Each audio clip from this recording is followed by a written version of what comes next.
everyone, and welcome back to the What the Sheep podcast, episode 73, where Alana and myself will be discussing, breaking down, and generally freaking out over Critical Role Campaign 3 episodes 15 and 16. We have a double feature for y'all today. Very exciting stuff. And usually when we have these double feature episodes and stuff, sometimes the episodes are a bit disjointed, but these ones, followed a pretty, concurrent timeline with each other. So that helps. So let's begin with our discussion of episode 15, the morning after Dorian's departure from the party. Orem had to, suck it up and I guess sleep with the three ladies instead of his usual Dorian and Fern. But it is already felt Dorian's absence and Robbie's absence from the party. Definitely, and I think it's going to be the most obvious with Orem, as you said. We'll notice he's gone the most because Liam does that kind of wounded puppy kind of action whenever he thinks or talks about Dorian, and I almost said Dorum, as in Orem and Dorian. Didn't mean to do that on purpose, but when he talks about Dorian, or when he says sleeping alone tonight or things like that, it's oh buddy, oh no. But and it's also just it was for so long having Robbie at the table, then to see them by themselves, well, not by themselves, there's 7 of them, but at the table with that one space missing, it's a bit that was a long tenure for a guest star. So he'll be back, but of course. But I am very excited that Marisha and Travis are now once again sitting next to each other. Those early dynamics from campaign 2 with Ford and Bo were so great, and Travis is playing Chetney so freaking well. I just love it. So chaotic. I love it so much. I can't. I actually can't. He's that type of person, and it frustrates me. It's that type of person that they'll say things and they'll get at you and they will. It feels like they're insulting you, and then they're like, no, I'm just kidding. It's can't you take a joke sort of thing? Yeah. It's I hate you. You're making me so anxious. Which is great, because it was like that mainly with Dorian, but now it's almost like he's targetless. He doesn't have anyone to direct it to. So it'll be nice to see if he lands on someone new, or if he just kind of goes the lone wolf route. Which is not a pun. It's not a pun. It's oh yeah? Are you sure? No. No, it's good. He's so chaotic. It's good. And then you got Wardner, who is equally as chaotic. And I'm just so... It's interesting, because I'm so keen to see their characters develop as well more. Yeah. Not to jump ahead, but what we see a little bit of Wardner at the end of episode 16 was fantastic. There's some really good role play moments there, which I'm excited to talk about. Jumping back to episode 15. Yeah, no, I definitely agree. But there wasn't really a whole lot of super major stuff that happened in episode 15. No. Once the party decided to leave Esterosa's manor, they were planning on actually just, I believe, going straight to the Hartmore Hamlet, maybe after a bit of shopping or tying up a few loose ends. But they were being trailed by the Green Seekers from the ball the night before, or the Green Sleeves, as Fern has so affectionately called them. And they just wanted to talk. They were just doing their private investigation stuff. But I'm glad that these characters exist, because first off, I think they're really cool, and I like the idea of private investigator organizations and stuff. But with them interrogating the party and stuff, it's just it's so obvious how connected the Bell's Hells are to all of the stuff that has happened. Oh yeah. They're so I find it interesting that you all were around the spire when it fell. You were at the ball with all the shenanigans that were going on. It's just two separate parties that are now together. Yeah. People were talking about how you didn't know each other, but you're here together. It's they're not the best at hiding their crimes or alleged crimes. Yeah, they're not the best at hiding. Yeah. That was funny. The kind of like just laying it all out there, and they didn't even really like even try to deny it. They were just like, no, they didn't. Yeah, kind of true, I guess. They're like, yeah, isn't that interesting? But I think they kind of like caught on pretty quickly that these two weren't necessarily authority in the sense of you know, judicial crime sort of thing. They're more for finding out information.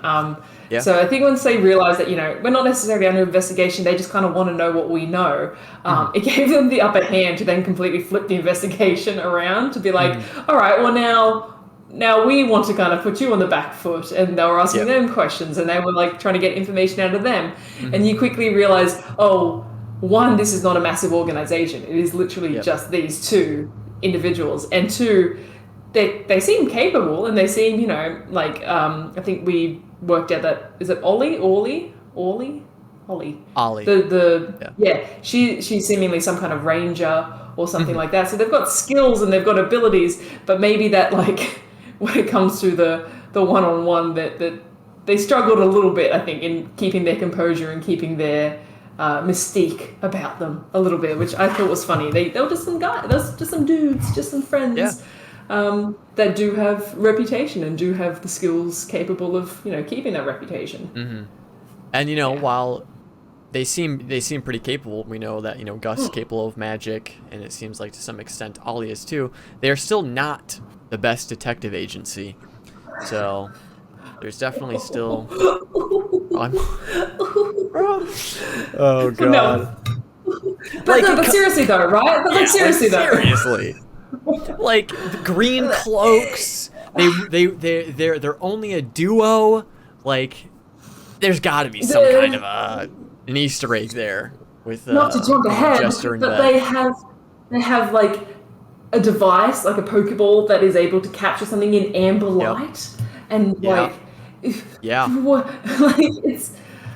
I just want to know more about them. I just want to know, like, none of them have asked, like, oh, so where are you based out? I think they're based out of Marquette, but, you know, like, oh, where did you learn your detective skills? Or, I know. You know, who are your patrons?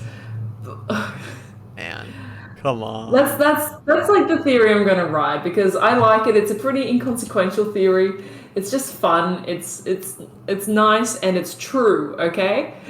Yep. We have never been wrong before on this podcast, so we are a reliable source of information. Anything we say that doesn't happen just hasn't happened yet. Exactly. So, you know. Exactly. Fabian. What was Vanderin? Sabian and Vanderin had a child. Fabian.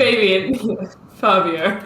Yeah, Vanderin is, like, I know, ignore the fact that we did see them at the campaign, but they are going to turn up later this campaign. Yep. And then, you know, they're actually the head of the Green Sleeves. So watch out, here it comes. It's coming. It's coming. Yeah. But no, they're cool. I like them a lot. I think they're personal. I love that voice Matt does, which is that kind of like New Yorker, kind of like a, hey, wise guy kind of. Yeah, and I wonder if he probably based them on like some kind of, you know, like other fictional characters in media. But for me, it really seemed like Matt had a really fun time role playing as the two of them. Especially in like episode 15, like it really felt like he was in his element, playing as these two characters, like bantering back and forth and interacting with the party. And then later we see, you know, Gus interacting with Ogdus, and there was that whole, like, you know, therapy session scene. It was just a lot of fun. It was a lot of fun watching Matt role play as these characters. And they're fleshed out as well. The fact that there was like this whole backstory and things, like Matt did the one man show of, you know, role playing a massive conversation with himself. So he's got these characters really well fleshed out, which isn't anything surprising for Matt Mercer, but it's as you say, you can tell when he is like invested in an NPC, because there is more detail, there is more kind of nuance to their character, and more aspects to their personality. So yeah, it's they're fun characters and they're fun to see. I feel like, and it's not that this is anything wrong, but this was fairly heavily railroaded. Would you agree? Them kind of coming up, grabbing them. And not in the sense, I don't think that it was like, you have to do this, but it was very much like, here is a direct path for you to take. You can still leave, but like, like this is the path that you should kind of take at this point. Mm-hmm. What do you think about that? Do you think? I agree, because I think, again, I don't want to assume anything. This is obviously just theorizing, but it did seem like there was like a lot of different avenues for the party to pursue. There's the stuff with the Treshi house, there's the stuff with the Shade Creepers, there's the stuff with the Heartmore Hamlet. Like there's so many things for them to pursue, and I think that Matt presented this as an option to like immediately like just go straight to like the source of one of these things that they were dealing with, to come to like some kind of like a conclusion to it. Obviously, we didn't get a conclusion with this one, but it progressed to a state where now it's out of their hands. Which is the same thing what happened with the Treshi stuff, because now they're simply waiting for the ring that was planted on Armand to produce something. So while it was kind of railroady, but it was railroady in like a good way. Because it still 100%. Felt more or less natural, because he did introduce these Green Seekers, and they did come to logical conclusions about the party.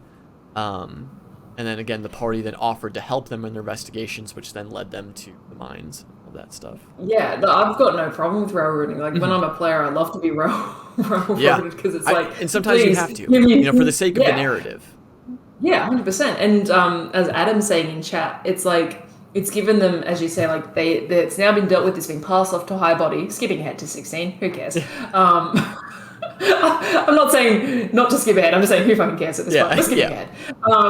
It has kind of helped their case. They've now got people that are trusted on their side saying, we can get your name kind of cleared from this. If they had just left for the 2 weeks to go to the Heartmore Hamlet, I mean, one, there could have been more destruction and chaos being sown within the city, because what the fuck was Lady Emoth up to?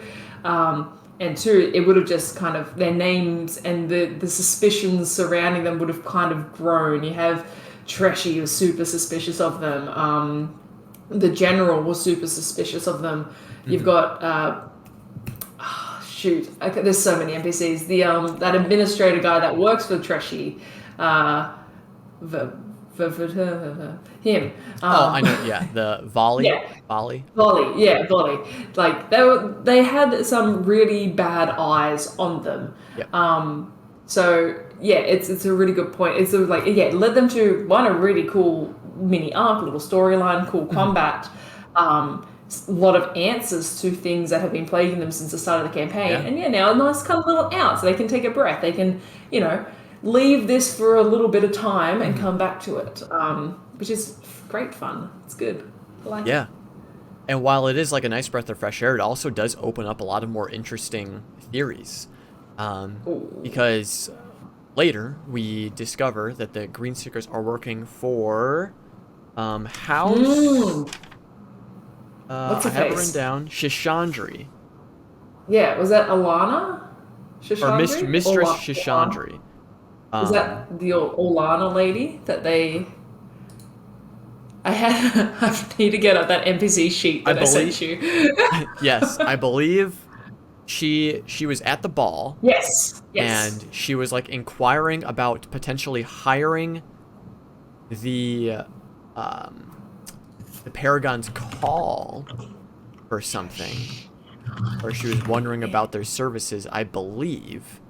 But what's interesting is that what if she is also a part of the quorum, and and Armand Treshi is operating alone, like without the quorum's approval, with like all this different things that are happening.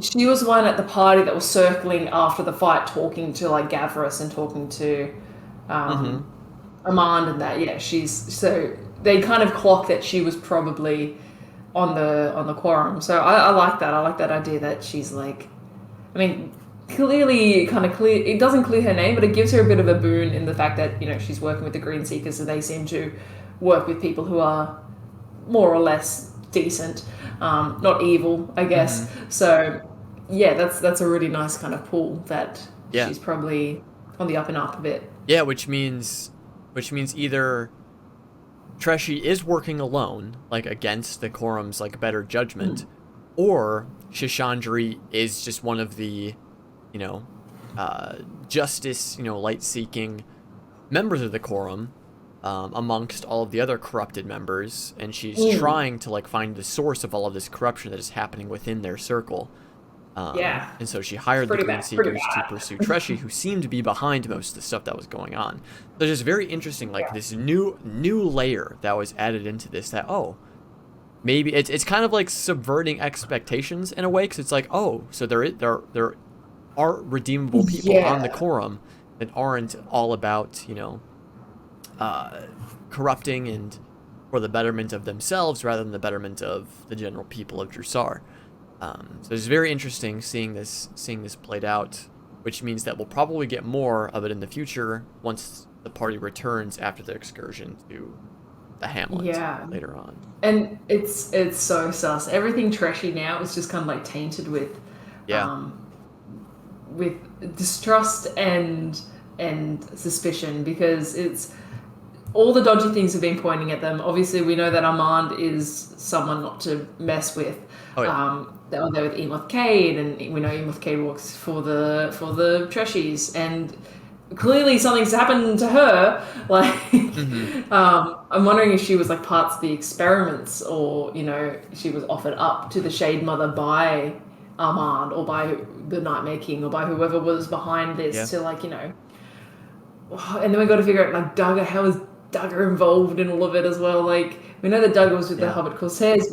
Maybe he got mixed up, you know, investigating the Paragon's Call or something, and then he got thrown into the mix as well. It's so corrupt. I love it. I really want to break down the corruption of the Shonday Quorum and how it is mixed with all these supernatural elements, because that's really cool. Like, we've seen corruption and we've seen, you know, political stuff in Campaign 2, but this is like political corruption mixed in with Fae bullshit, and I'm all about it. It's really cool. Yeah, it's so interesting because we still don't really know why Armand is doing all of these things. Yeah, unless he wants to be king. Like, the only thing I can think of is he wants soul control. Soul control. He wants soul control. That's the only thing I can think of. Because, like, there's so many things that he's orchestrated. He's worked with Ira to animate furniture and stuff. They were working on a machine to maybe mass produce that. He was turning the Paragon's Call into, like, super soldiers by turning them into werewolves and stuff. And he was also able to get a hold of this Shade Mother and place her within the mines to convert people into Shade Creepers to do something else. Like, that, I understand capturing Gurge to enhance the Paragon's Call. I don't really understand the furniture deal with Ira. I don't really get that. Maybe just to, like, create more chaos that, again, like we theorized before, and the party theorized before, is so that the Paragon's Call can then come in and save the day. But what I guess it's the same situation with the Shade Mother. Is just to cause more chaos so the Paragon's Call can come in, but, like, she's odd though, because they seem to, like, suggest that, one, they've been drilling all these extra tunnels, but that Shade Creepers have been around in Drusar before, like, you know, the regular Shade Creepers. But these are the, you know, adjusted, I guess we can say, or the variant Shade Creepers that are seemingly new. So we get the sense that maybe she's new to the area, or she's recently awoken or something, or what if she's, like, always kind of been down there and it's only recently that they've woken her up, or they've discovered something and he's made a deal with her somehow. But I don't see her as the type to, like, make deals. Like, I don't think she didn't strike me as, you know, oh, I will help you do this for this. She seems a little bit more primal. Unless, So I want to kind of, but it makes me then think that Armand is like, there's something fishy about him. There's something kind of not too dwarven about him. yeah, like what if he is also like one of these Emoth Duggar people? Well, I don't think that. I think he might be above that. I think he could be like, The he's pulling Shade the Father. strings. Ooh, I like that. I like that a lot. Yeah, lock that in. No, that's cool. Yeah, but like something like that. Like, what if he is some kind of like fake creature? I remember when like they were doing the whole ring thing. My theory was like they were going to take the ring off and he was going to explode into like some kind of demon entity or something. But what if he is some kind of creature? Because I love that. I know it's a D&D trope, and I know it's been done in Critical Role before. But like when the bad guy turns out to be this demon or fiend or fake creature, or whatever, do it. I don't care. Do it again. I love it. It's cool. But I like Shade Father. That's cool. the Shade Father. But I mean, just the fact that he's so involved with the Nightmare King and involved with the Shade Mother and involved with all kinds of fucked up shit that's happening, and to the point where other members of the quorum are suspicious and concerned. And Lord Astros doesn't like him, so that's immediately a cross against him. So I'm keen for that to blow up eventually. And what Caterus was saying, with Emoth and Duggar both being members of the Corsair, like, what if this is a bit of a stretch, but what if the Hobbit Corsairs is just also another thing that Armand Treshi like orchestrated to sow even more chaos? As like, hey, there's the Hobbit Corsairs who are this anti-establishment group that are causing chaos. We also need the Paragon's Call to help quell their shenanigans that they're doing. But it more or less does actually feel like the Hobbit Corsairs are their own entity, and they are actually doing that. But it would be interesting if they are also just another thing that like Armand hired these people to form this group to sow even more chaos. That'd be such a good twist. That'd be such a good twist. Because then that like directly, the Hobbit Corsairs directly are against the elite of the city.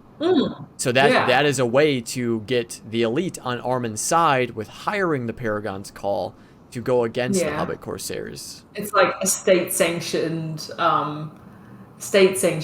opponent, but like it's still in the pocket of the state. I hate it, but I love it at the same time.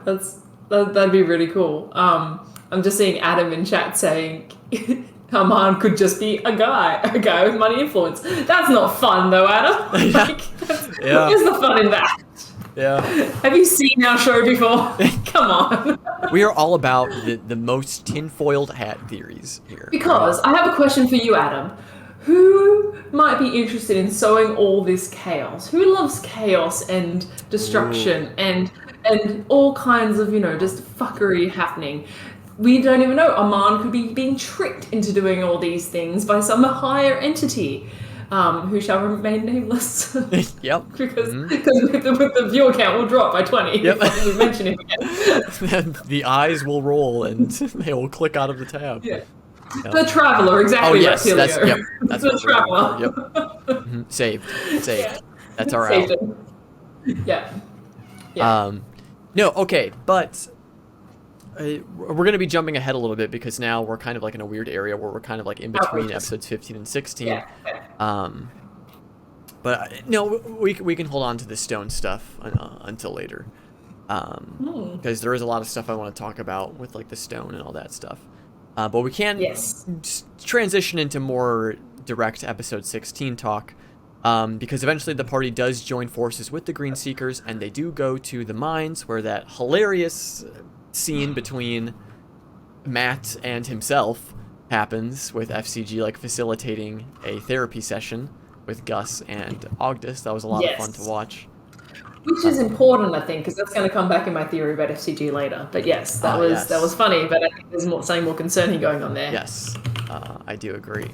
But then there was a bit of a fight with some shade creepers. Oh, but before there was them finding out that the Treshi did pay off the foreman of this mine to shut it down, to place the Shade Mother within it, perhaps. Ooh, yeah. So there was that whole scene, also really hilarious. The New World Searchers, the book that the guy was writing. That poor guy. Yeah, yeah, not particularly great. I've just had like, when things just connect in your brain. Yeah. Like, oh no, but it's jumping ahead. No, I'll wait. No, it's just kind of. I'm probably a real idiot for only now just piecing it all together. But the clicking of like the fact that the Shade Mother had those broomstone attachments, and we now have that confirmation of that's where all the broomstone was being stolen for or from. Yeah. What was the name of that? Was it the dwarf or the gnome lady very early on in the campaign at the storage house, who they found the broomstone in the crates? Like, Yeah. Do you remember her? Yeah, Dennis. She was Dennis, yeah. Because I'm just rambling now. Because did they determine that she was smuggling it in? She was like doing it behind the backs of. Was that Estros's guild? Yep. It was that's right. Prodage Estates warehouse. Yep. That's it. Yeah. So she was using her role there to get some broomstone in and ship it off somewhere else. And when she got caught, that's when she was killed by Duggar. Yeah. Okay, I'm just stating facts now, but it's just clicked in my head. I was like, oh fuck, it's all coming full circle. Holy shit. And it's such like an interesting way, because we were like, what? Like, why are they smuggling broomstone? Like, if it's only used for like sky ships, what do they need it for? And now it makes perfect sense. The transportation of the Shade Mother. It's a really clever way of connecting that in. We ever get from. We know that Duggar was her contact. He was the one that was like, doing all the deals with her. Mm-hmm. But we never really got any confirmation if there was a third party involved there. But we can only assume that the Treshis were involved somehow in that transaction. They were the ones supplying the broomstone or the ones stealing the broomstone. That's right, she was coerced. Okay, cool. Thanks for catching me up, everyone. It's been a while. It's been a little while since those episodes. Yeah. Yeah. It's good. Good stuff. Ooh, I like it. It's coming together. Yeah. It's very exciting. But then we did have the fight with the Shade Mother last night. She's and cool.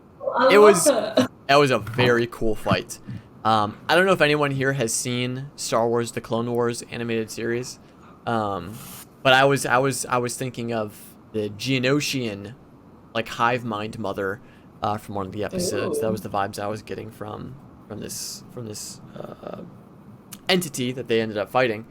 But it was. This is a very interesting fight. This was a very layered fight, because there was the main threat of the Shade Mother, but there was also wanting to capture Emoth in it, and then there was also having to deal with the spawning Shade Creepers. So there was a bunch of different things that the party had to worry about here, and I mean, like, overall, while the fight was pretty deadly, like they had some pretty good rolls as well. It was like equal on like good rolls on like both sides. More or less. They also kind of even though they had time to plan, and even though they assumed towards the end that she heard all their plans, they still were able to like accomplish the mission, and they did so quite well. There wasn't any like too much improvisation didn't necessarily need to happen. The only improvisation was towards the end when it was to help them escape, which was really cool. But yeah, they did a really good job. It went pretty well, except for the amount of damage they took. Yeah, the damage was ridiculous. A lot of damage, and it was a lot of poison, which is not great. That hurts. Yeah, but I think it comes down to Fern with the daylight spell. Yeah, there were so many clutch plays this episode. It changed the tide, and it just I like it too, because it was just she just wanted to see. Like, it wasn't even intended to necessarily hinder the creatures. It was just like, oh, I'll do this and we'll be able to see. But they then end up having light sensitivity. It's like, that's good to know. Actually, that's really good to know. Which yeah, that's fun. That's kind of like, oh, keep that in your back pocket for next time. We don't know. I don't know if Matt's confirmed yet if he was treating it as just light sensitivity or sunlight sensitivity. Because like rules is written, I don't think daylight isn't a sunlight spell, so they might just have regular light, regular light sensitivity, which is, you know, creatures have that. It doesn't have to be sunlight. Yeah. Yeah, no, I liked it. I liked it. It was awesome. When she said it and Matt's reaction to it, like how they were all like falling backwards and like reeling from it. It's just like, oh shit, that's good. That's a tide turner. Yeah. That was huge. Because there were so many clutch plays. There was, you know, getting Lady Emoth in that cage. There was, well, I don't know if it was a clutch play, but the pillar falling on top of Chetney was pretty funny. Yeah, that was great. And then like, was it Ollie or Gus the next round was like doing it action and everything, and Chetney's like, hey, help, I'm down here. It's like, oh shit, oh yeah, right, oh god. Yeah. Nah, it's good stuff. And then there was also Orym making that really clutch play of like collapsing the machine onto the Shade Mother. Is that kind of how that went down? It was a little confusing. So no, because the machine had collapsed with the pillar. Okay. So that, and so there was still the whirring machinery, like it was still going on. It was still. So he attached the rope of whatever it's called around one end of hers, and that's the rope that it doesn't attach unless you say the magic word. And then he threw the other end into the whirring machinery. So it's like, you know, a tie and a paper shredder sort of thing. Which is horrifying. That is pretty horrifying, yeah. That's like, I don't know if you've ever seen the movie. There's a movie, it's an old Jackie Chan movie called Rumble in the Bronx. And it's like really kind of not super old, but you know, 90s movie. And there's a scene in it with a wood chipper, and it like, I shouldn't have watched it as a kid. Yeah. It was like that and Fargo, the wood chipper scenes in those two movies. I shouldn't have watched those as a kid, but I just like had instant flashbacks to, you know, 10-year-old me watching those, going like, what the fuck is this? What is happening? Oh my god! Like, the concept of something getting dragged into a machine horrifies me, as I think it would any sane person. But it was so cool though. It was such a clutch moment and move. But R.I.P. rope. That's probably the saddest. Yeah. I mean, but it served its purpose very, very well. Well, I don't even know if this was its purpose. These purpose was to help people climb. Yeah, but you know, it's not. Yeah, it worked. Served a purpose. No, that's great. But then one of the other things I really loved about this combat was, and this is just in a general sense, because in campaign 2 I loved Caleb's like flavoring of spells, like when he would cast them. It was always just a really like interesting role play moment. And for this campaign, I've loved like Laudna's descriptions of how she casts spells, as well as Imogen. This like electrifying like sense of like the eyes going towards the hair rising a bit, and shooting forth this electricity. It's really, really flavorful, especially when she casted the lightning bolt spell for the first time, which is packs a pretty big punch. They're reskinning some spells for Imogen too, which is really cool. In the last episode, they reskinned Arms of Hadar. Is it Hadar or Hunger? Oh Jesus! This is the point where. Yeah, Arms of Hadar, that's it, yeah. They reskinned that into a spell that was flavoured for Imogen. I can't remember what they called it in the game, but it was essentially Arms of Hadar, but with her flair to it. How did Imogen have access to Arms of Hadar? Or do you mean Laudna? Was it Laudna or was it Imogen? Oh god, it was like I think Arms of Hadar, I think, is a... Hunger of Hadar was Seething Storm. Hunger of Hadar was Seething Storm. Interesting. Yeah, it was really cool. Arms of Hadar, yeah, that's the other one. That's the one with all the tentacles. okay. Arms of Hadar was Shock Flare. Cool. Yeah, it's awesome. Like, I like that. I like that kind of, that remix of spells to suit the characters. One thing I wrote down in my notes, which I took. Let's go. Yeah, in my 1, 2, 3, 4, 7 notes that I took, Yeah. at the start of the interaction was the shade mother, talking about the anointment, like jumping back a little Yeah. bit, talking about the anointment, because I think the theory that, not entirely disproven, but pretty much disproven at this point. Like I was on the Ooblex train pretty hard, and I'm more than happy to get off of this station. But the theory I had was, like these creatures like Duggar and Emoth, they had been destroyed and replaced with simulacrums. Mhm. But it seems more like, they're still there, body and soul, but they have been physiologically and mentally changed. So Yep. whatever this anointment is, it changes them obviously physically because they get all goopy, and they have this kind of mindset. But it's the question then is like, do they? Is it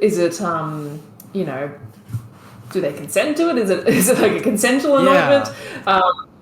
Because when Imogen was trying to pierce into Emoth's mind when she was in her form, and there was all that kill, kill, kill, kill, kill going in her head, she broke through to the actual kind of humanoid mind of Emoth, and it was still kind of like worship the Shade Mother, I love my mother sort of thing. Like she still had that going. It was almost like a bit of a Yeah. Vesterogna of like, oh, she loves the Eyes of Nine, but does she? Is it because she like is just a scholar, or is it because she's actually like dipped into this? Yeah. I'm So wondering then, if it's the anointment causes them to become faithful, or if they're faithful to begin with and then they have the anointment. I find it hard to believe that they're faithful then the anointment. I think the anointment probably changes them.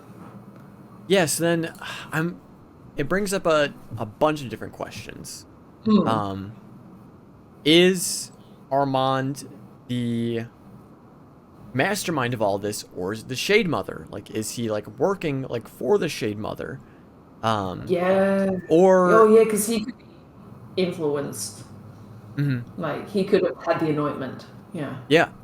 Um, or uh, it's tough, like, cause did Lady Emoth and Duggar maybe like believe in what Armand was trying to do, or whatever the Shade Mother is all about? Did they believe in that? Or it would make more sense if they were more like persuaded or paid to like join this cause, because we did learn that Emoth Cad, we do know that they are a minor house, a new and minor house.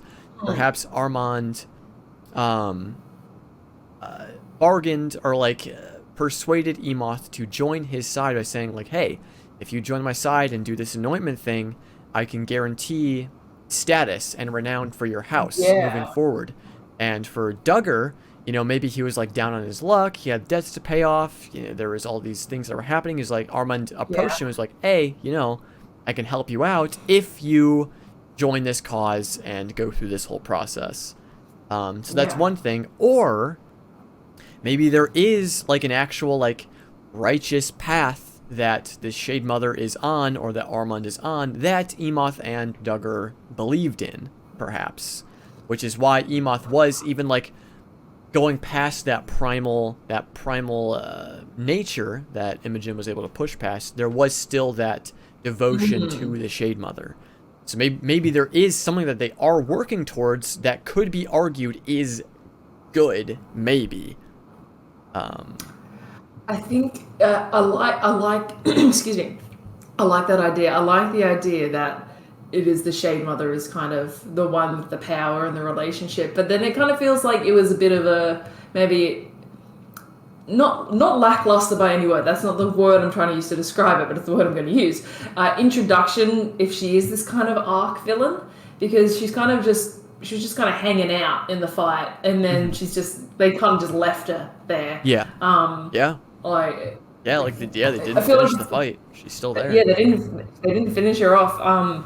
So which is concerning. She's seen all of them. She knows their faces. Yeah. She knows their thoughts. But then it also leads me to the question of if this is Armand is a part of the anointment, or he truly believes that there's some good that's to be done, or he can do good and he wants the power for this reason. It makes me wonder if maybe Bertrand's death was targeted. Like obviously it was targeted because they had that run in with Duggar the day before, And then, Bertrand's out by himself, easy target, whatever. But it makes me wonder if there's more to it, the fact that Bertrand was a known associate of Lord Estros, and maybe prior to this, Lord Estros was poking too much into the Treshi, or poking too much into what was going on. We know that he's hired other mercenaries. Maybe it could have been because the party just assumed, oh, this was a targeted attack against us. But what if it was a targeted attack against Estros? Because, Dagger attacked Bertrand, but then he didn't try to go up and kill the rest of them in their sleep while they were asleep. Like, he was right next door to them. He could have just gone and gotten them. It makes me wonder if, we'll ever get some more kind of, not necessarily closure, but, some more kind of insight into why, well, we know why out of game Bertrand was targeted and killed. Okay. But, if there was an ulterior kind of motive there. I like that because Duggar did know who Bertrand Bell was. He said, Bertrand Bell, good night, when he killed him. So that would make sense if he was specifically targeted because he worked with Lord Estros. And now I'm starting to think, because the broomstone was found at the Prudage Estate warehouse. Yeah. What if, Armand set it up so that the broomstone would end up in Lord Estros' warehouse as a fallback, or because then Lord Estros would take the fall for, if the Shade Mother was ever discovered, it would be discovered that she was involved with the broomstone, which then is connected back to Lord Estros' warehouse, so then he would take the fall for being involved with the Shade Mother rather than Armand Treshi. So perhaps Armand orchestrated the broomstone going specifically to Lord Estros' estate warehouse so that he is directly associated with the broomstone involvement with the Shade Mother. Oh my gosh. So it was all just set up so that I like it. Estros would end up taking the fall for all this stuff that's happening, and to take the heat off of Treshi. Yes, I think it would be wrong of us to assume that prior to the campaign, Estros didn't have strong investigations into Treshi. We know that it might not have been fruitful. He said that, I've been trying to do this for a while and I've had other mercenary groups. We don't know to what extent they've had kind of these quasi run-ins before, or, disagreements. We know that obviously Estros is I almost got him a Hamlet, a hermit. So, perhaps they haven't taken him too seriously, but I like this idea that there is more to that kind of Duggar, Bertrand, Treshi, Estros pre-game story. And it could lead into, like I said, a bit of closure for Bertrand, because it was kind of very much, Bertrand died, ship his body to Whitestone, but moving on sort of thing. I think it would be a nice kind of act of the Bell's Hells to fully avenge his death, because Duggar's still about. We can only assume did they kill Duggar? They destroyed Duggar, right? But we don't know. Duggar could still be about. Let's be maybe real. he'll reemerge from one of the cocoons down in the. Let's be real. So I'm super excited for that theory. I like that a lot. But because it seemed like Lord Estros didn't even know that there was going to be broomstone in his warehouse. He was what's the substance? I'll, or when the party told him that there was broomstone there, he was like, that's weird. I don't know why they would be smuggling broomstone. So there's so many layers to this. And for what purpose would they be, attaching all this broomstone to the Shade Mother? I keep saying mother. Shade Mother. Jesus. For what purpose? Because is it just for her to move more freely throughout her lair, through her cave? Or is there an eventual goal for her to rise up and, come to the surface? But that wouldn't really make much sense because she has light sensitivity, so it seems like... Well, maybe that type of thing. Or, because she could be... Because, as people have stated before, she is evolving. Because Emoth said that she's only recently reached this stage. Yeah. So it's possible that they used the broomstone as a way to like enhance her evolutions, maybe? I'm not really sure. Okay, because this is then where, involving the stone, this is then where, like, again, the Nightmare King comes back into it. Let's talk about the stone. The stone was all about transmutation and making someone better than what they are in a very alluring sense. Like, what if the Fae King and this stone is actually the mastermind behind all of this? The stone! Like there's just so many, this is so crazy, like, how many different ways this can go. Because what if, you know, Emoth, or not Lady Emoth, the Shade Mother is like a Pokemon, and she needs this stone to evolve. Because that definitely seems to be the case if this stone is all about, like, transmutation and changing for the better. And they were using this stone to evolve the Shade Mother into, like, her final form. So oh man, it's so interesting. Yeah. All of these different layers. Fuck yeah, I finally got my Thunderstone. Gonna get a Raichu. Yeah, exactly. Yeah. No, that's cool. I like mystical stones. I like them so much. Just the thought of it being like when Imogen was piercing into it, and yeah, she got the senses from it, but there seems to be almost like a consciousness to it that is, you know, it has that potential, that transmutation, as you say. It's just so shady. It is so, like... Shady? Yeah, it is. It's shady. It's shady, and it's fucky, and it's, what color was it? It was purple, right? Like purplish? Yeah. Okay. So, never mind.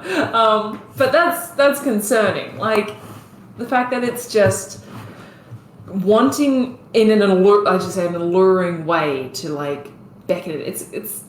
It's cursed to the 10th degree. Like, it's don't touch, don't peer and deeper. Oh god, you're doing it. What the fuck? Like, so a huge theory that I had about this stone, but I don't think it is going to be what it is. But Matthew is now also perhaps reinforcing that, is I initially thought, before the blue or the purple description was really set in stone in my mind, I thought this substance, these stones, was going to be ruidium, which is a new substance from Call of the Netherdeep.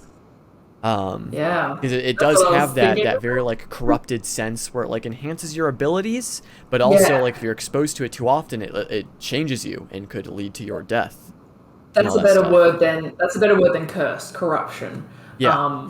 Because Matt's played around with corruption a lot, and he's also said in interviews how much he likes having, like, corruption and madness and long-term effects that stack.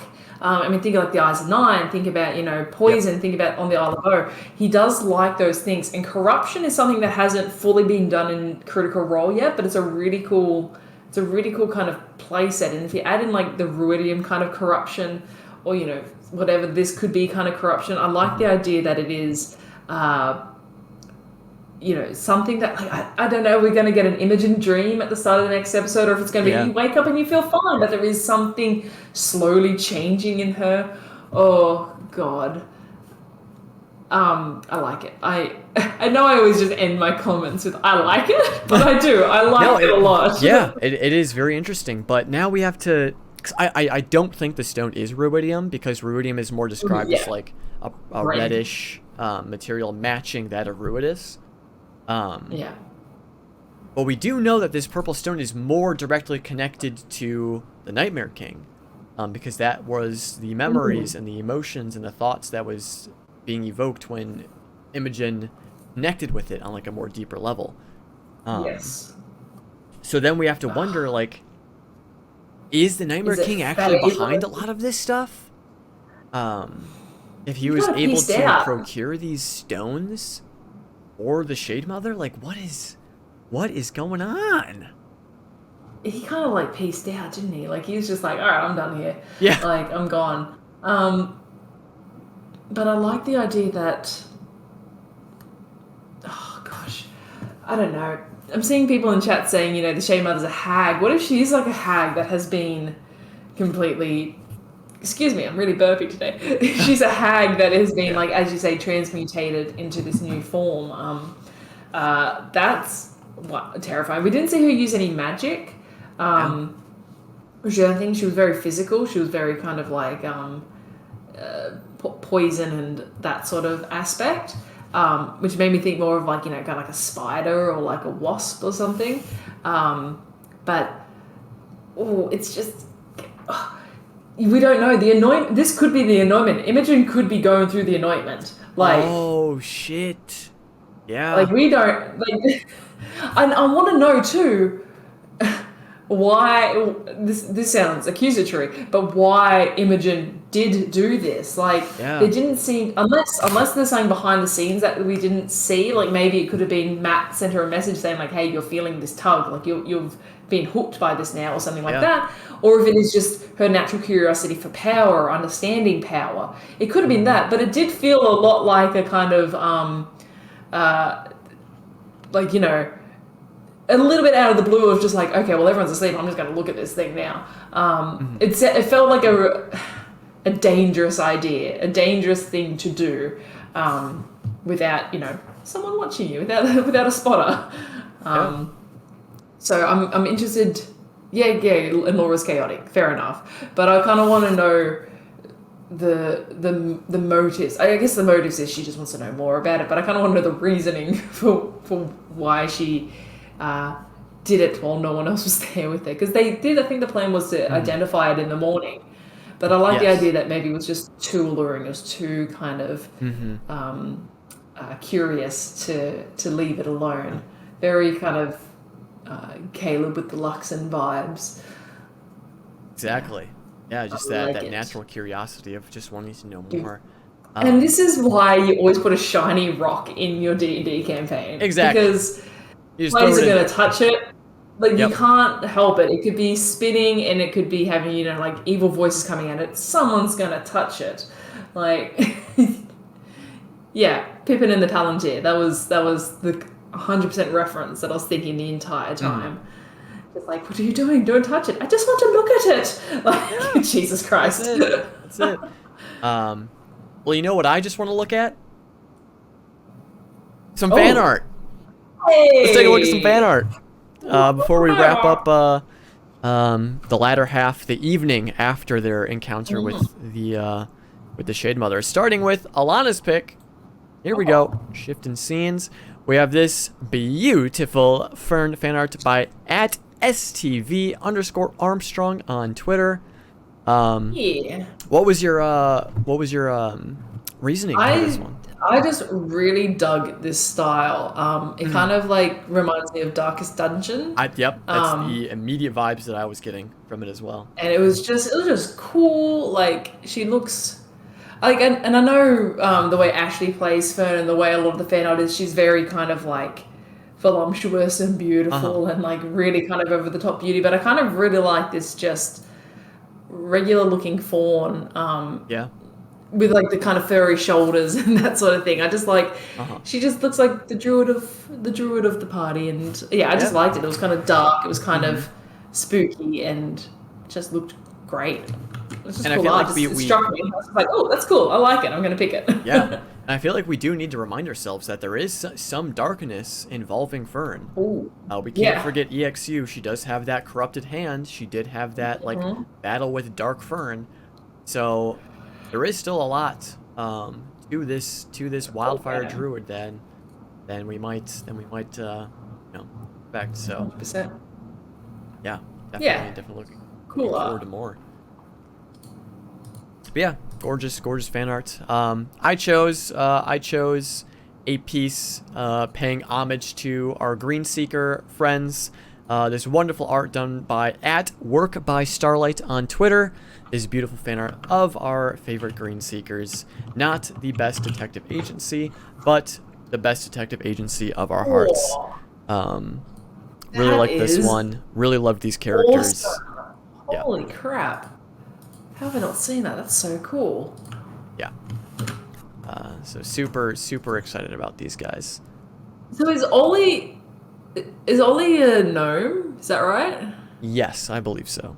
Yeah, a gnome and a half orc. They're so cool. Damn, they look fucking sick. They do. Yeah, they really do. I loved the design of these characters. It was great, and I loved Matt role playing them. And I certainly hope that they pop up again somewhere. Like I could see these Green Seekers being like a reoccurring duo throughout the campaign. Yeah. Oh, that'd be kind of cool. Yeah, they just pop up, and then it's that kind of concept of in 50 episodes I'll be finding a god with them, like Yeah. Yep. No, that's cool. I'm getting like from that picture, I'm getting strong like Mulder and Scully vibes, like from X-Files. Oh, okay. Yeah. Yep. Yeah, I think just the business suits and that sort of thing. Yeah. Oh, that's cool art. I like that a lot. Yeah. So, really awesome. Always blown away, as always, by the incredible talent of this community.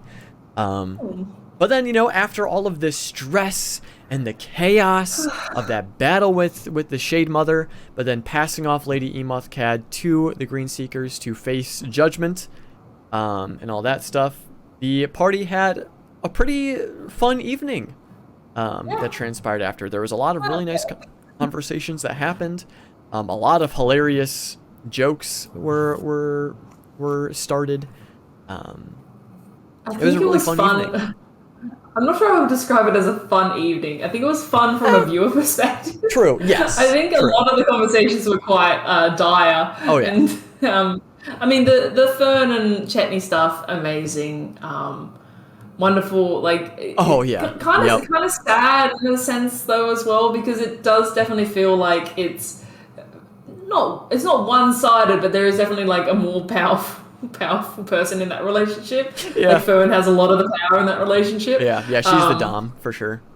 Oh, yep, she is. But so that was funny. That was great, and I do want to see them get it on eventually. So it'll happen. Let's be real. It'll probably happen. So that was great. I think the pretty coming back out. That was fun. That was so great. And then like Fern's like initial sass.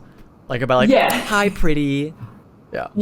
Really great. It was that kind of like awkward moment running into like a date that you went on and having to be civil. But no, that was wonderful. That was great.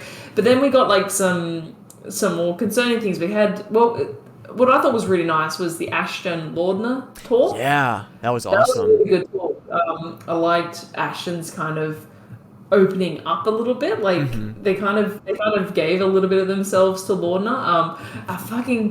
Marisha is killing me because when he said like, oh, you had a bit of a bad day, her instant kind of defensiveness and aggressiveness to that comment was I wasn't expecting that reaction, and it absolutely sent me because her being like, why? What are you insinuating? Like, it was kind of unlike Laudner. It was very kind of aggressive for Laudner, which made you realize, oh, she's actually feeling quite upset about this. This is something she feels strongly about. To have this kind of volatile reaction to a seemingly very friendly opener from Ashton. But then when she realized what he was doing and she's saying, oh, you're trying to commiserate, that was very sweet. And they had a really nice moment. And I can kind of see them becoming close and being good friends and like good kind of support for each other, because I think Ashton hints quite a lot to this idea of not being able to escape their past and having this thing kind of looming over them and hanging over them. And I think Ashton in a lot of ways feels kind of trapped by their past and by their actions, and they play it very cool, but I think they also see a lot of similarities in Laudner, and also Ashton just likes the cool kind of crazy shit. So I think that's like going to be a really cool bond that those characters will eventually develop, and it's Taliesin and Marisha, so they go together so well. I'm excited to see that develop more, that relationship. Because it's always nice when a campaign starts with duos or trios, but then they intersect. Like it started with Nott and Caleb, but then Nott and Jester had a bond, and Yasha and Caleb had a bond, or Bo and Caleb. I like it. I like it when those kind of duos find other people to rely on. It's, just healthy therapy hour.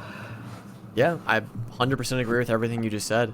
And it was interesting seeing, again, like you were saying before, interesting seeing both of these new sides of Laudna and Ashton being very open, being very vulnerable about it. And then Ashton, providing advice by not really providing advice was just super on brand and, really hilarious in its own right.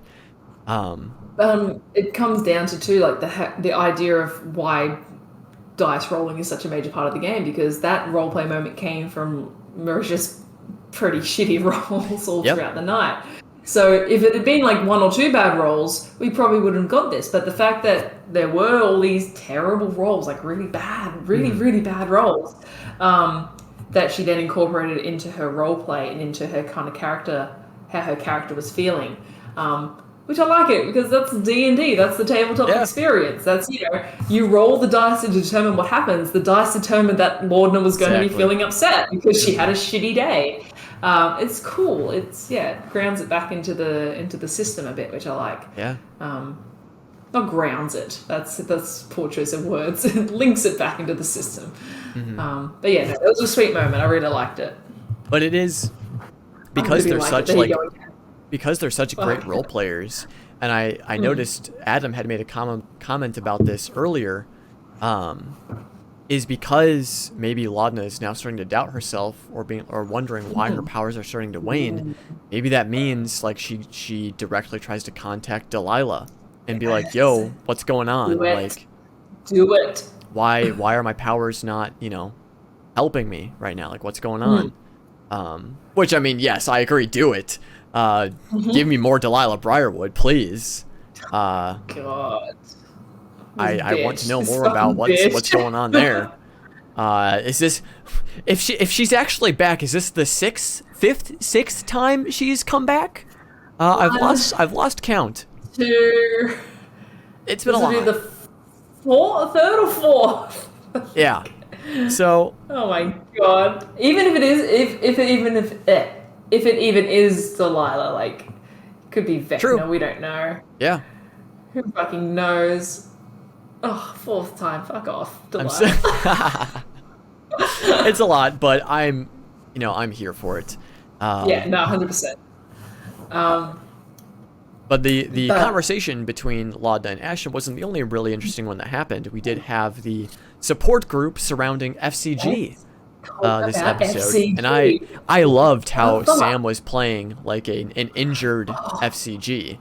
Like it stresses really me out. Cool. I don't know, yeah. Oh yeah. I don't know if it stresses you out. It stresses me out when, like, because it's obviously because they're damaged, or there's something going on where they're not able to get their words out, so they stammer and they stutter.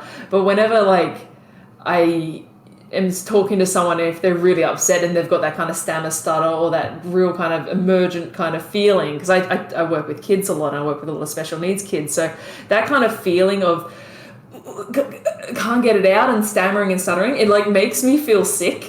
So whenever Sam's doing it, I'm just like, oh, I'm gonna cry. Like if he keeps doing this. It's perfect. It's so good, and I love it because I'm going to cry in an enjoyment sense, in an entertainment sense. But it's like, it's so intriguing and it's so concerning. And I've got some theories, but I want to hear your theories too about like what is going on. What the fuck is up with FCG? So initially, when FCG was like stuttering and like bringing up different things that were happening, I was taking it as the FCG in his injured state, it's harder for him to process his like memories and stuff that was happening. Because he was bringing up a bunch of different things. He brought up like the nobodies from Ashton's group. Like he was like, we need to find the nobodies, and then we need to go do this other thing. So it's like, what do you mean? Like what's like, he was just bringing up all of these random different things in the moment. Which and it's kind of the same. No, yeah, go ahead. It's kind of a Sam thing to always have the list of things they need to do, but I think it is playing very much into this character's backstory of they've got the to-do list, but they've got kind of like this list of things that they want to fix, which is maybe causing these issues.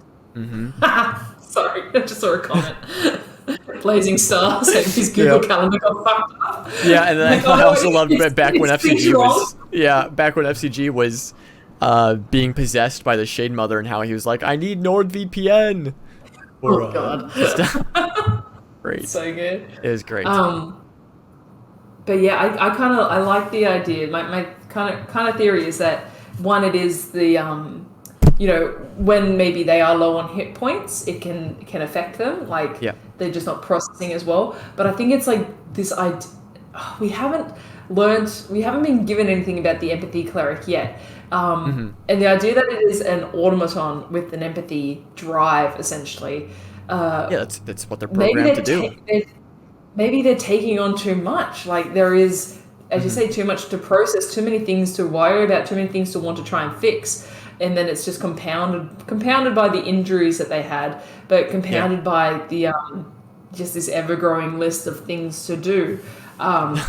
They need more RAM. Cool. They need more dedicated RAM. Yeah. Oh no. That poor kid. They need like no, they don't need more RAM. There's so much kind of for them to worry about and want to fix. I saw a really good comment on the subreddit, and apologies I didn't get their name, but they suggested that perhaps when FCG was with Dancer, Dancer was able to focus them and give them a job or something. Like maybe now it's without their master or without their creator. They're struggling with purpose. They're struggling with the drive, and so they're just picking everything to fix. And so it's literally overloading them. We still don't know what's happening with all these aspects that, whenever they take the health, they get the temporary hit points, but that seems to be adding up to something, or there's some kind of extra counting happening there. And it definitely seems to get worse when they're injured. So yeah, and I will never trust Sam. I'll never trust Sam. That's it too. That's it. Especially after last campaign when Veth had that fucking dagger that was like slowly killing her, and like Sam just kept it to himself. So good. So like I don't trust Sam with like anything that he does. Sam, Veth could have died. Like they could have gone to heal Veth, and Veth would have died. Like straight up. I love it though. I love that so me too. Much. It's so great. No, I'm on board for that kind of thing to happen again. Like I think there's something. I think there's something obviously darker in their backstory. There's that memory they can't seem to access. They're concerned about. Though they're asking obviously about one-eyed creatures again. They got some hints about cyclopses or things like that. We get this kind of darkness behind them, and it appears dark. I mean, it's like an animatronic creature at a theme park breaking down. It's like a scary fucking visual of this person that going like essentially fritzing out. So I wrote in my notes, I put like FCG unwell, too much empathy. Too much. All right, you're too nice, FCG. All right, chill. Be mean. But I loved how they kind of all came around them and was supporting them. So like Aurum, I saw someone in chat saying Aurum went full dad mode. Like Aurum kind of is the dad of the group, like taking care of them a bit. It's like, is FCG even capable of that? Because he is an automaton. Like his programming is an empathy, is empathy driven. So like, is he even capable of like accepting help from others? Because then there is the other idea was FCG once like a real person? Like was his soul placed in this thing?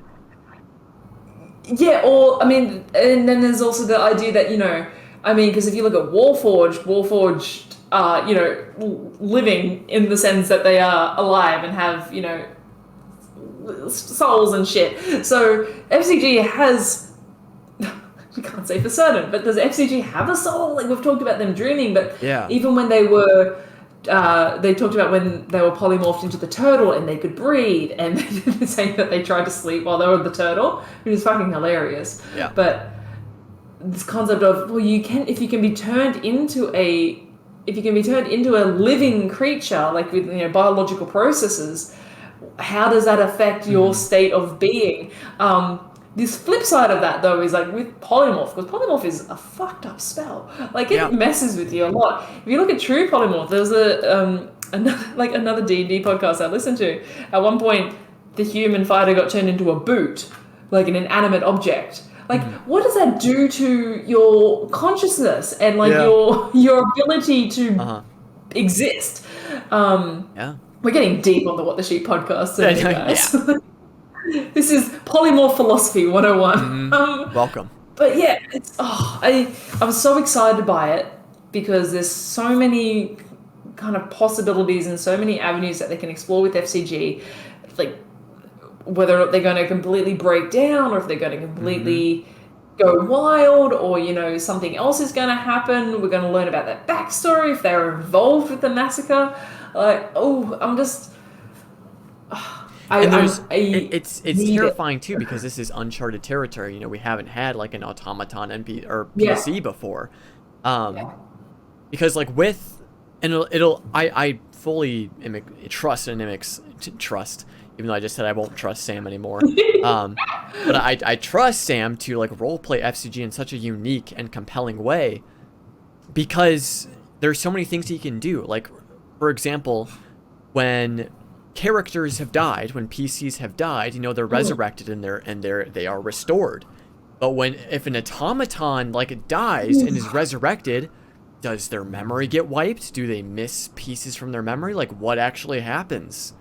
And there is seemingly this kind of block in their memory, and the way Matt described it when Imogen was crying was they're not ready to process it, or they're not capable of processing it currently. And is that a physical reason they can't process it, or is it just an emotional reason? Which then brings up the question of FCG clearly has emotions. FCG gets excited. FCG likes people and dislikes people. They're capable of having. Was there a comment? They're capable of Connor's comment. Yeah. Amazing. Technically, all boots have souls. Well, you're banned from the channel, Connor. I'm sorry. You're banned. I won't stand. That's amazing.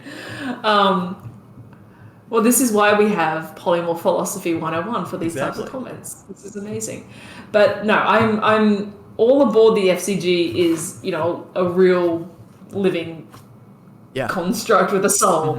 I just want to see that come to fruition. I've mentioned before too in the fan art of FCG, the top of their head, it's open and all the wires are kind of pulled back into almost like a top bun, which makes me think like, is that by design or are they missing like an actual part of their head?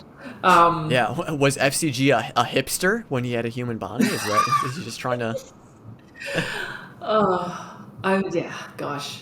I am so intrigued and so curious. But it's like it's so cool how we're able to have this deep of a conversation over just like a simple like, hey, FCG, like take care of yourself. You don't have to always be this way.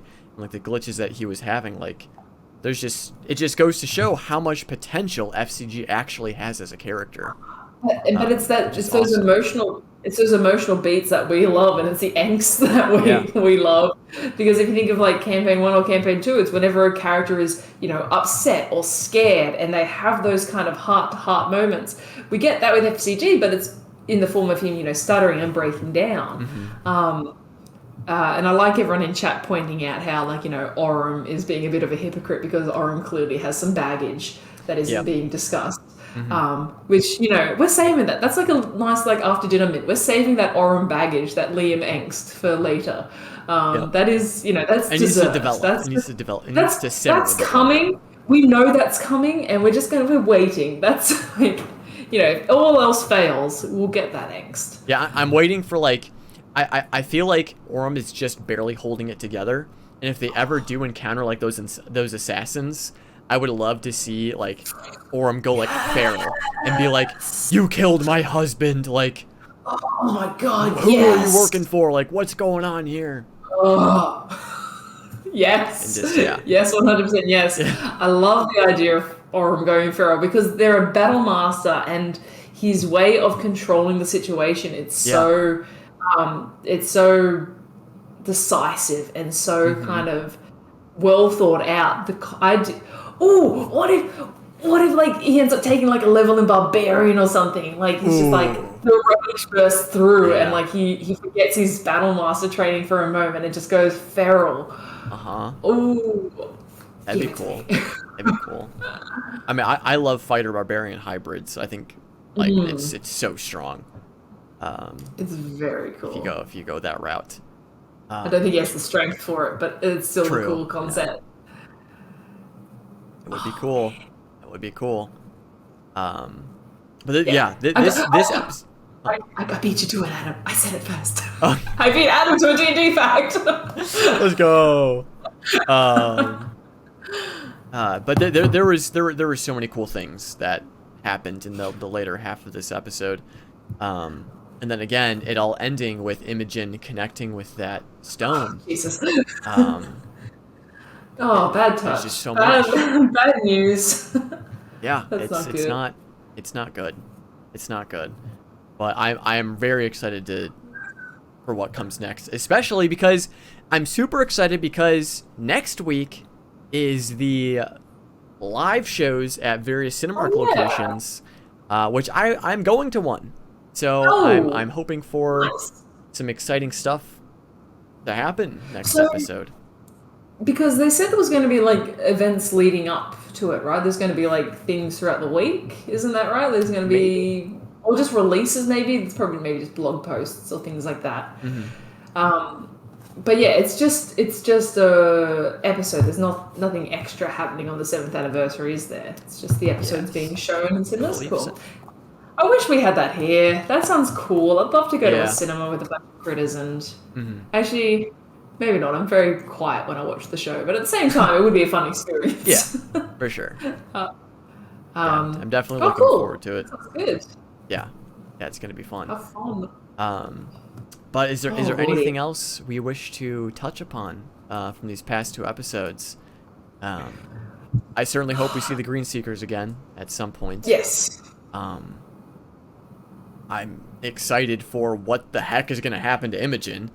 I mean... I'm so concerned, but I'm guessing there's going to be some kind of a dream, maybe involving the Nightmare King, or it could be like this Anointment that you theorized earlier. And maybe some checks, hopefully some saving throws. Like, hopefully it's not just... She has kind of gone in willingly, though, so it's kind of like... Yeah, so it's a bit... I could see her pulling back. Oh, we don't know yet about her sorceress origins too much. Like, we know Aberrant Mind, but we don't know. Maybe the stone starts pulling her in for the anointment, and the storm's like, "Hey, fuck off, she's mine." And like, it's like that'd be interesting. Of power sources inside her. I'm excited. That's very exciting. I think that's exciting. I like that we got the little epilogue, so we don't need to worry about whether or not Chetney and Fern get together, because we know that unfortunately it didn't happen. I loved Fern's little, and then at 3:01, I just say, well, I guess I'll go to bed then. I loved her little, like, she was actually like down to do it, but then stuck to her word. I love Fern. I love Fern so much. Ashley is playing Fern so wonderfully. It's so hilarious. I'm here for it. Oh gosh. I'm super looking forward to next episode. I think it's just going to be some really fun stuff. And even if it all kind of, gets sorted in the first half or the first bit with Imogen and she's okay, like, Laura doesn't need to re-roll a new character, then we...